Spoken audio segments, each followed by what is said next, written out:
Hello, I'm Brenda Weatherby and welcome to my kitchen.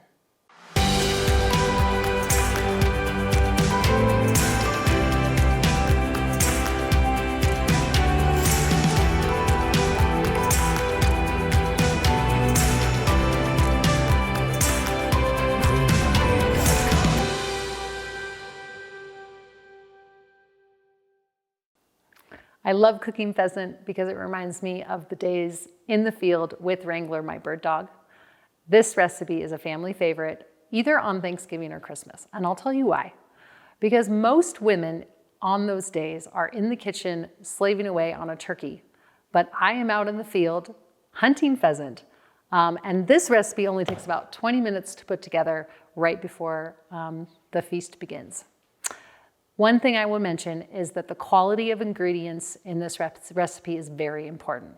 So don't skimp on the quality of your ingredients here, and it'll pay off. Okay, so first things we're gonna do is salt and pepper the pheasant.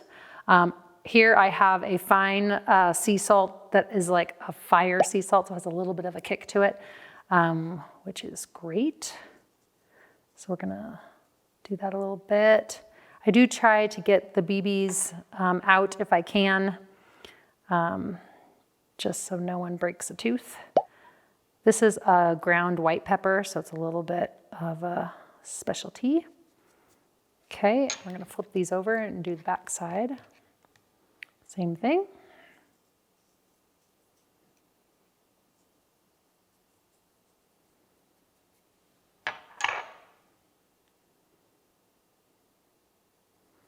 Okay, and we're gonna take this over to the stove and start our dish.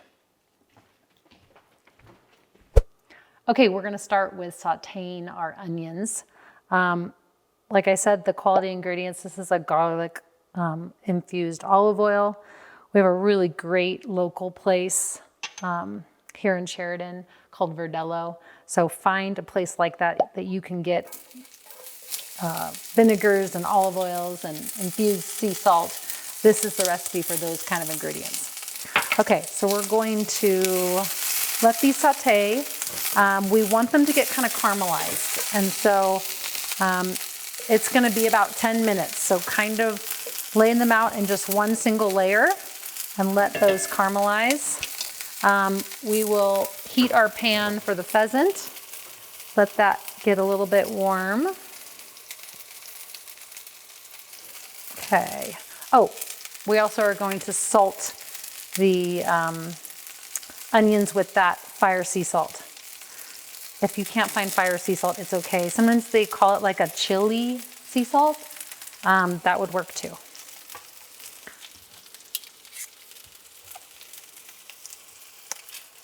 Now, some of these pheasants are going to be a little bit thicker than others.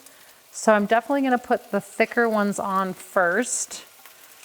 And I'm gonna let those cook a few minutes and then add the thinner ones, just so they all get done at the same time.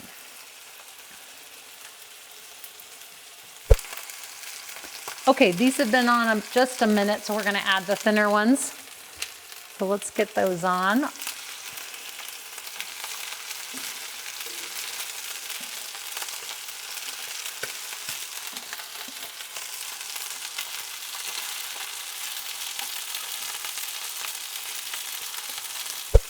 Okay, so the onions are just about caramelized. They look perfect.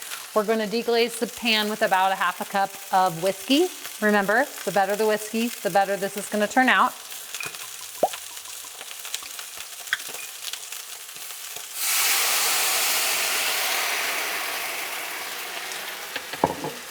Okay, and now we're going to add my favorite part of the recipe is a chocolate espresso balsamic.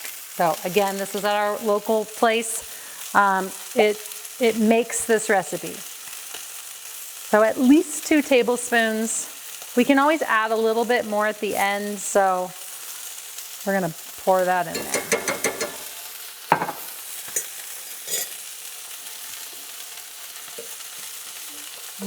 Okay, we're gonna jump back over and flip these guys. And turn it down a little bit. Okay, those are going to be ready any minute. So we are going to add our cream.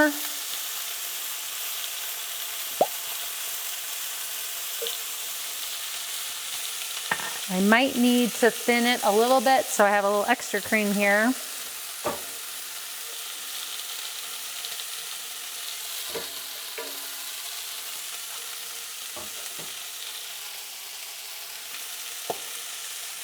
Okay, all those flavors are melding together, that whiskey and that chocolate espresso and that rich flavor of the pheasant. It's going to be amazing.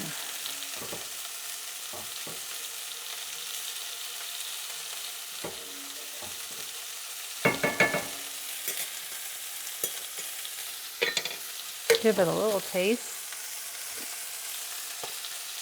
Very rich. Okay. We want to make sure the pheasant's done. So if a little piece is done, you can just throw it in there. These two big ones are still a little bit not done. But I'm going to keep going here.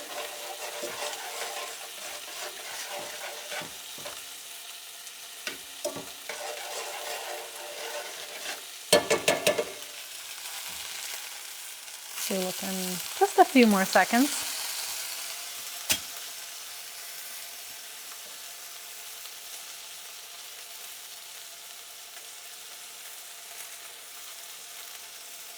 This sauce is fabulous over rice.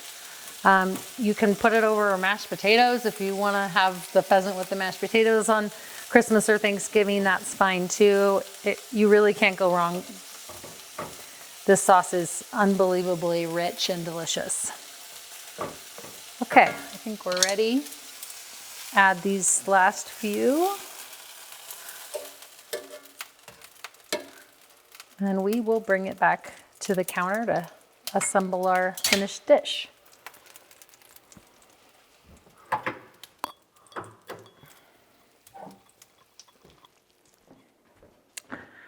Okay, so you can tell it's just this caramelized, beautiful presentation here. We're gonna put it on top of some brown rice. You can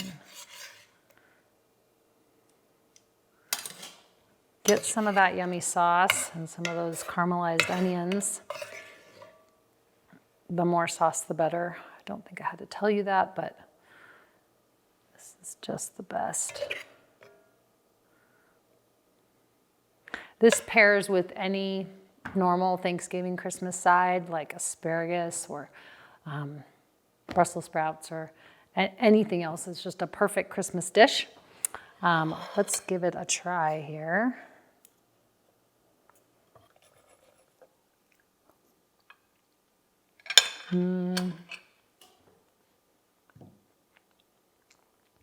This is quite possibly the signature dish. You can be out hunting and enjoying your family time on a holiday morning and then whip this dish up. Everyone will love it. I'm Brenda Weatherby. Thank you for joining me on this episode of Wild Flavors.